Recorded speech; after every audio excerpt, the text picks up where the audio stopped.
All right, so Coach, I know you've had about a week off before, in between games, before you face Mercer coming up. Now, was the team in finals, or was that just the way the scheduling worked out with everything that's going on? Yeah, finals. Those are finals, okay. Yeah. So, what did you do this week to balance their finals and their academic commitments, as well as staying sharp with the long layoff on the court? Yeah, we had 7 practices. Well, 6 so far. Seventh will be tomorrow. So we took 2 days off following the trip back from Charlotte, Saturday, Sunday, and then we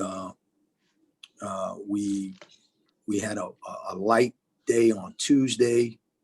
We took Wednesday off, and then we went Thursday, Friday. Took Saturday off, and now we got 3 days of prep for the game. So we actually worked backwards from the Mercer game, and basically said, all right, we'll start with 3 days of prep, and then we work back from there in terms of days off to manage their bodies, keep them engaged, and then not to overdo the prep stuff, and then obviously give them time to focus on their academics.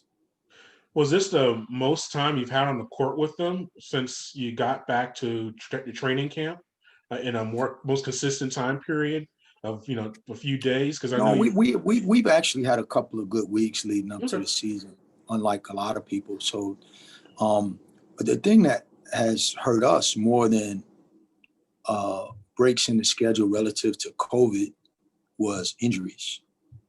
You know, Joe being out, Jalen being out, Nelson being out, um, and then some nicks and bruises. And then we've had guys miss some time for an exam or something academic related. But we haven't had in the couple of weeks leading up to the season and since, we haven't had guys miss due to COVID until today. It wasn't a positive test, but because we had someone experiencing what could be construed as symptoms, we took precaution and isolated that individual until we get test results this afternoon. And if the test is negative, then we're business as usual. But something just came up this morning where we had a kid feeling, you know, some symptomatic type stuff, and so we kicked him out. So Yeah. Well, hopefully is healthy. yeah, I But think he's okay, okay, but no, no, I understand. It's just the way you said that was funny. yeah. But do you work on that contingency plan as a staff that even not due to injury? I mean, I guess you do prepare for that, but in general, do you acknowledge that every single player cannot be available at some point? Do you guys have a plan on the court? As far as preparing for them if they miss games and everything like that. Have you worked on those things? I think the uniqueness of this season is the fact that you have to be prepared, at least mentally, that those things can happen. Um, it's not like you can sit here now and say, well, this is our COVID offense and defense that we're going to use. It's like if you wind up when you only got 8 guys, then you're going to have to make some adjustments accordingly when you get to those. In general, what you have to do is continue to build your identity, try to do the things that you plan on working on. And again, we had another guy miss practice. This is the second time because he had a family situation come up. Hmm. Just a freak thing that happened at home that he had to tend to. So we've had a lot of that type of stuff come up that it's just been a weird year. We thought we would miss guys because of COVID, and we've missed guys for a lot of other stuff, legitimate stuff, but different stuff nonetheless. Well, one guy that's been able to get on the court this year is Eliel Nsoseme. He has been on the court, the transfer into the program last year, had the red shirt, but he has really made his presence felt in the early portion of the year. What about him that led to him coming to the program, and what did you work on with him during his year off the court to get him ready to have a big contribution so far? Well, um, you know how it is. You guys make a decision to transfer. There's a lot of that going on. But when I heard he was available, I was familiar with him right away because the year, my last year at Tennessee, we played Iowa in the second round of the NCAA tournament to advance to the Sweet 16. And it was my scout, the Iowa game. Well, we were going to play the winner of Iowa-Cincinnati. Mm-hmm. So I actually sat courtside and watched Ellie contribute in that game. So I was familiar with him because I watched that game pretty intently because we were preparing to play the winner. Mm-hmm. And so when he became available, there was an instant familiarity with his size, his motor, the way he approached the game, the fact that he was playing in NCAA tournament games, and he was playing in such a good program for such a great coach that we felt like he would bring a lot of positive qualities based on what we were trying to build. And then when we talked to Mick Cronin and the people at Cincinnati, the way they talked about this young man is just unbelievable.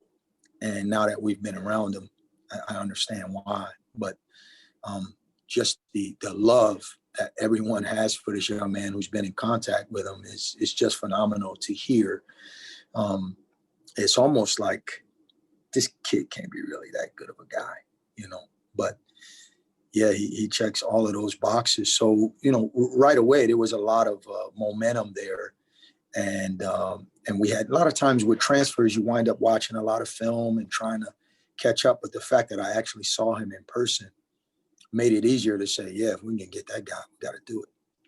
And then when you start doing your due diligence and you start looking for red flags and trying to find out where his character is and his work ethic and all of those things that are important to you. And man, everything was checking out. And he was passing that test with such flying colors that he is everything that we want our program to be about. And so we thought that's what we were getting. And it turns out that he is exactly what we thought we were getting. So we're excited. He's still improving and growing, becoming a better free throw shooter. That was going to be a challenge for him. He's improved already. He's been inconsistent there, but you could see the difference from last year to this year.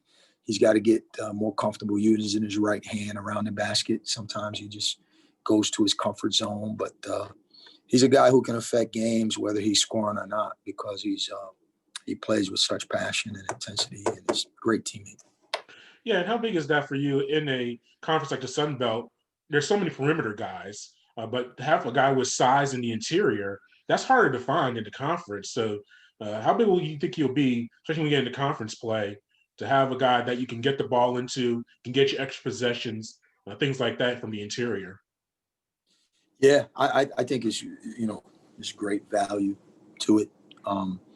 Especially, unfortunately losing Joe affects our depth, and not having Jalen affects our depth. But once we get Jalen back, that's something that we anticipate. The two of those guys, and as JoJo and Ryan improve, and as Caleb, who's getting his feet wet as he improves. But Ellie, you kind of know what you're getting every game as it relates to effort and rebounding, his ability to take scouting report and apply it to the game, just his maturity. It's going to be big for us for sure. And then lastly, you have Mercer coming up. You faced him earlier in the year. You suffered a defeat in Macon. What do you think the team's improved at or gotten better at since that contest? Because was that just a good barometer to see where you're at, and what do you anticipate in this upcoming contest against them in a really short turnaround? Yeah, they're just a really, really good team and well coached, and they really challenge your defensive principles. And it was really interesting that we would have both them and Mercer and Charlotte back-to-back games because they both really test your defensive principles with their system. And you have to have a sustained, focused defensive effort, but you also have to have a competent offensive attack, because we were the equivalent of a football team whose defense is pretty good, but they spent too much time on the field because the offense was either turning it over, throwing an interception, or 3 and out. And that's what we were doing offensively. They didn't really have to guard us very much because we just were just all over the place. And then we go down to the other end and we got our hands full.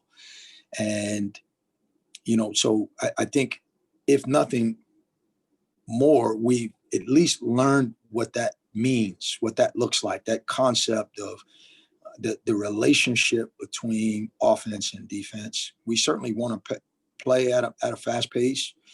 We want to take the first good shot, but not just the first shot.